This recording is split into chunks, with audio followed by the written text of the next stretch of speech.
You've probably heard it your entire life. If you want stronger legs, better balance, and a healthier body, do squats. And yes, squats are powerful. But what if I told you there's something dramatically more effective for your body after 50, something that doesn't just build strength, but actually protects your joints, improves circulation, sharpens your brain, and reduces your risk of serious disease, all at the same time. And the most surprising part? It doesn't look intense. It doesn't feel like a workout, and most people completely ignore it. That's the problem. Because after 50, your body is no longer responding the same way it did in your 20s or 30s. Your joints are more sensitive. Your recovery is slower. Your hormones are changing. And the exercises that once built your strength can now quietly wear your body down if you're not careful. So the real question isn't, are squats good? The real question is, are they the best thing for your body right now? And for most people over 50, the honest answer is no. Let me explain why. When you perform a squat, especially improperly or with added weight, you're placing a significant load on your knees, hips, and lower back. Now, if your mobility is perfect, your muscles are balanced, and your joints are healthy, you can benefit. But here's what happens in reality. Most people over 50 already have some level of joint stiffness. Maybe it's tight hips. Maybe it's weak glutes. Maybe it's early arthritis in the knees. You might not even notice it yet. So when you squat, instead of distributing the load evenly, your knees take the hit. Your lower back compensates. And your body slowly starts to break down. Not overnight, but gradually. That slight knee discomfort, it grows. That lower back tightness, it lingers longer. That I'll skip today feeling, it becomes a habit. And before you know it, you stop moving altogether. That's where the real danger begins. Because after 50, inactivity is far more harmful than doing the wrong exercise. Your muscles weaken faster, your balance declines, your risk of falls increases, your circulation slows down, and your metabolism begins to drop. So now you're stuck in a difficult cycle. You avoid exercise because it feels uncomfortable, but avoiding it makes your body weaker, which makes exercise even harder the next time. This is exactly why the habit I'm about to explain is so powerful, because it breaks that cycle. It works with your body instead of against it. And it does something squats alone cannot do. It trains your entire system, not just your muscles. Let's get straight to it. The habit is simple. Walking, but not the way most people do it. Not slow, distracted, casual walking. I'm talking about intentional, structured walking, what I call targeted daily movement. This is where everything changes. Because when done correctly, this single habit activates your legs, your core, your cardiovascular system, and even your brain all at once. And unlike squats, it doesn't compress your joints, it actually lubricates them. It improves blood flow instead of restricting it. It strengthens your muscles through repetition, not strain. And here's what most people don't realize. Walking is one of the few movements that naturally coordinates your entire body. Your arms swing, your core stabilizes, your legs alternate in a controlled pattern, your breathing synchronizes with movement. This isn't just exercise. This is full body integration. And after 50, that's exactly what your body needs. But here's where people make a critical mistake. They think, I already walk every day. But there's a difference between walking and training your body through walking. If you're strolling slowly while looking at your phone, if your posture is slouched, if your steps are short and unbalanced, then you're not getting the benefits. You're just passing time. The real transformation happens when you walk with purpose, when your posture is upright, when your stride is slightly longer, when your arms are actively moving, when your pace challenges you just enough. That's when your muscles start working. That's when your heart rate increases safely. That's when your circulation improves. And that's when your body begins to rebuild itself. Now think about this for a moment. How many people injure themselves doing squats after 50? And how many people injure themselves walking? Exactly. That's the difference. One is high risk if done incorrectly. The other is naturally aligned with how your body was designed to move. But here's something even more important.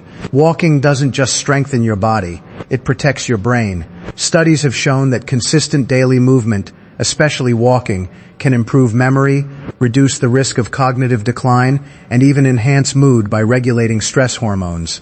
So now you're not just preventing physical weakness, you're protecting your independence, your clarity, your ability to think, decide, and live freely.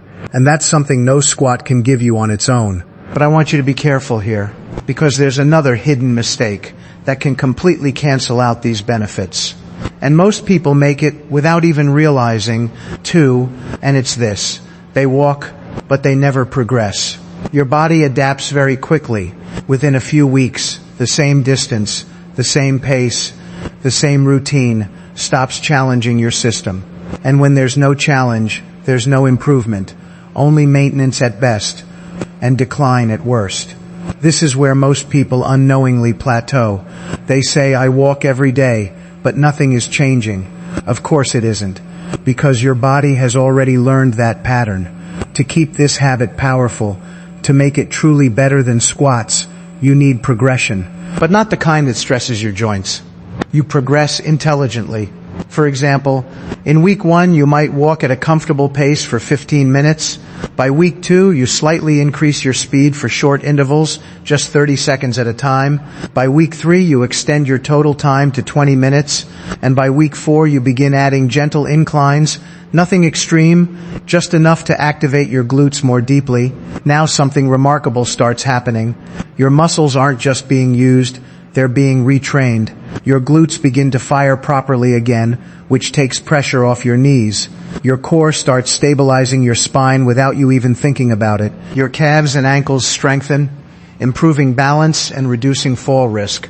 And perhaps most importantly, your cardiovascular system becomes more efficient. Your heart doesn't have to work as hard to pump blood. Your oxygen delivery improves. Your energy levels rise, not just during the walk, but throughout the entire day. But there's another layer to this that most people completely miss. Timing.